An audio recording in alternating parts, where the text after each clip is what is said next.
Hello YouTube, it is Toy Adventures here again with another figure review, and today we have a double figure presentation. Now these two I was not expecting to get anytime soon, but turns out I walked into my local Macy's and just happened to find them both waiting there for me, right then and there. So today we are lucky to take a look at the Camp Cretaceous Sammy and Velociraptor and Brooklyn and Monologue Source. So these are two of the brand new campers that we have yet to get, or have been released, now released. They've been on pre-order at Entertainment Earth for the longest time, and I don't know exactly where else, but that's where mainly the main pre-orders were. So they're in stores now. If you could find them at your Macy's. Mine was kind of doing like this Toys R Us kind of mini shop thing. I don't know if it was a part of that because there's actually two Macy's in the store. They were like men and women's section, like in separate stores. It was weird, but in the men's section of the stores where I found these on the bottom floor, and yeah, just totally surprising to find these brand new figures early at a Macy's.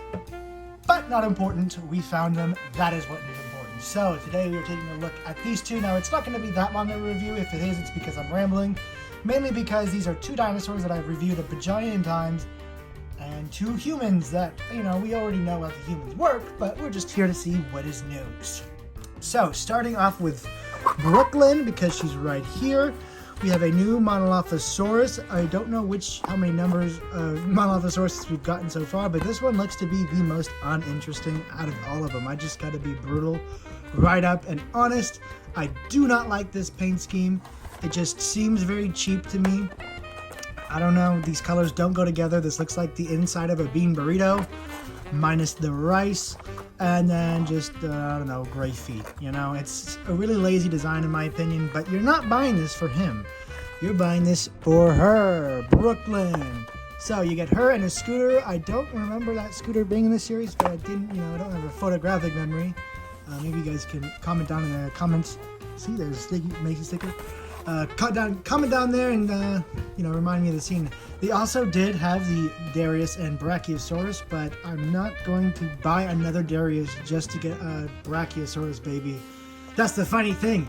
I would get the human pack where you normally get it for the human, but I'd get it for the Brachiosaurus baby because I love the baby Brachiosaurus and I already have Darius. So yeah, taking a look here at Sammy, which I think is definitely the more interesting of the two just because she comes with more dinosaurs instead of a scooter.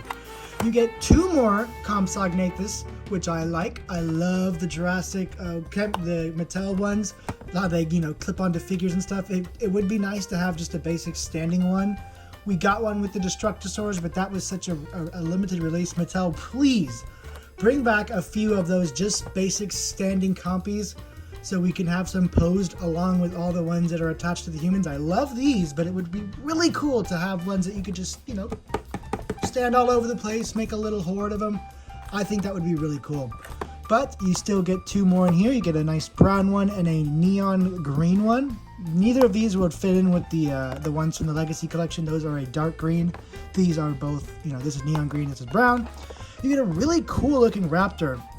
I don't know what it is, but I like this raptor's color scheme. It's in this nice ash color going throughout the body with this very interesting lime green striping here at the top. It's interesting. It's not the first thing I would think of, but it is interesting and it is eye-catching, and I like it. Definitely more than Monolophosaurus. I just think this color gray kind of shows off the detailing a little better and, makes it look a little more high quality. Whereas this just really muddles a lot of the detail. This one does not. So I like this raptor quite a bit. And of course you get Sammy. So I think this is the more solid of the two characters. Obviously you want to get them both so you get the characters, but I think this is the better deal out of the two. Just my personal opinion. And let's get it out of the packaging. Alright, so here we have everything out of the packaging. Now, first, let's go ahead and take a look at the dinosaurs because they're going to be the quickest because they're not that important. First, Monolophosaurus. What type of Monolophosaurus is it? Is it a Destructosaurus? It just looks like to be a basic one. There's no gimmick with it, which I actually kind of prefer. It just has the basic articulated neck. Let's get a better high quality look at it. Come on, focus. There we go. So yeah, I really don't like this paint scheme. The sculpt is all right enough. I've never been too big of a fan of the Monologue Source, but this paint scheme really doesn't do it justice. Just in my opinion, it looks like a bean burrito. And yeah, there is his foot tag for you dudes. Bazinga. Alrighty then. So there's him. Velociraptor.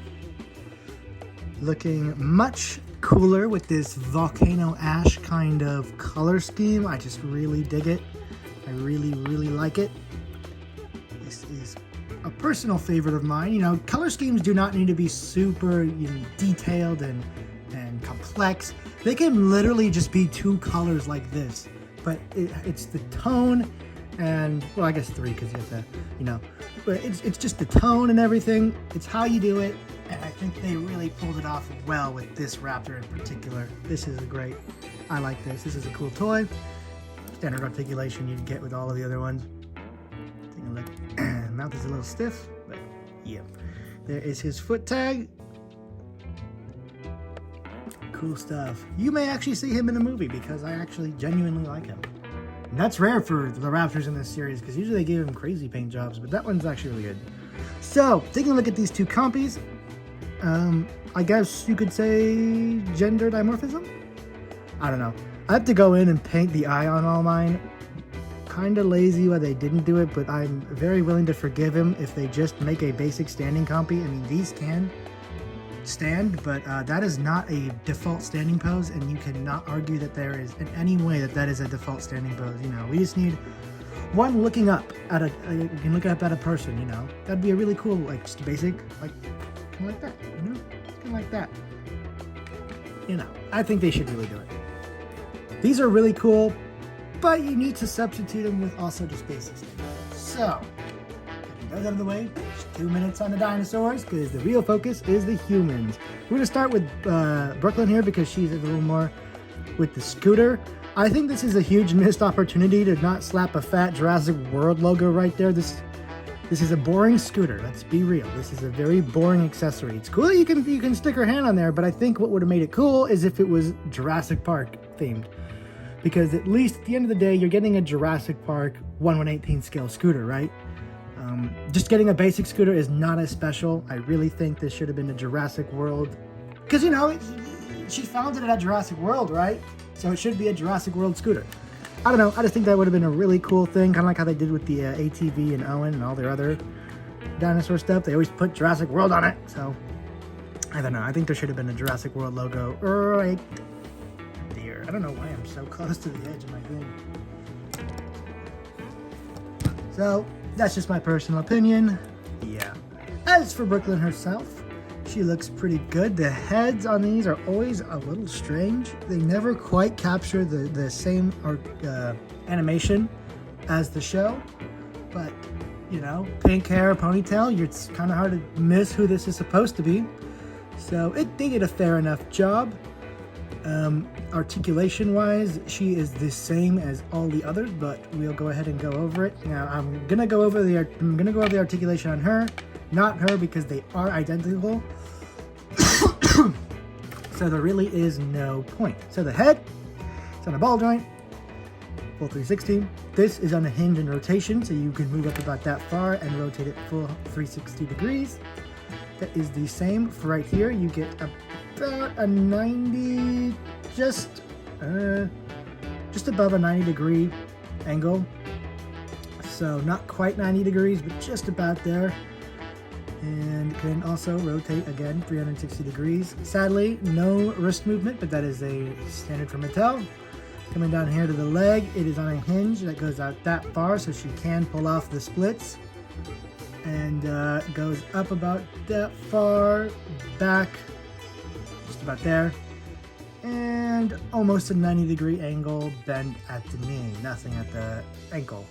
So that is the articulation for these guys. It's completely standard affair for Mattel. If you guys don't know, Mattel humans have universal articulation. They all have the same joint. So if I've reviewed the articulation for one, you now know how all Mattel figures articulate. Taking a look here at Sammy, we're just going to take a look at the paint. Oh, I guess we didn't even take a look at Brooklyn's paint. So yeah, it's just the standard pink jacket and ripped up jeans. Pretty standard stuff. Looks good. No real noticeable paint blemishes that are, well, I lie. There is a little bit there on the arm. I mean, we've kind of come to expect that. These Mattel humans are never perfect, but they are good enough for what they are. These are not like adult collectibles. It's not as atrocious or heinous as the Amber collection is. So taking a look at Sammy. Actually pretty good paint on the face. It is actually a really nicely done face. The top is pretty good. Just painted on. And the boots look good. A little bit of brown spillage right there, you can kind of see. This light never stays where I want it to. A very humble setup here, folks. We do not have professional equipment at all. Back here at the back, just a little mess ups here and there, but nothing that's going to drive a kid up the wall. Maybe an adult if you're a real stickler for detail. But other than that, that is pretty much it for these figures. Now, of course, now that we have these two, we gotta have the whole camp set. So let's get it. Boom. Look at that. The full camper squad right here, looking good. It is a little disjointed because you have Ben in his, later season, in fact, second season survival gear, but you have everyone else in their season 1. Darius with his jacket that was in probably episode 1 and then never seen again. And they release a ton of him, but they never take the jacket off. And, if you're going to release another character, release a different variant of it at least. I mean, it's not so hard to print sleeveless arms, right? You have the torso. So, yeah, and the jacket, and Sammy doesn't have her leather jacket. It's just, it's interesting because they're all like representations of the characters from different parts of the series. But it's still, nonetheless, satisfying to have them all here together at last. So this is what the full camp squad looks like. Looking awesome. And, yeah, I'm super happy. Finally we get a full character set. Still don't have a full character set for Jurassic Park. So this is good. I just hope they do more mainline series characters. Really, really hope they pursue the humans in the Legacy Collection and not just Comic-Con exclusives. Anyway, I'm going to avoid a whole other tirade. Guys, thank you so much for watching. Next toy movie should be filmed by next Tuesday. So be excited for that, and I will catch you guys later. Peace!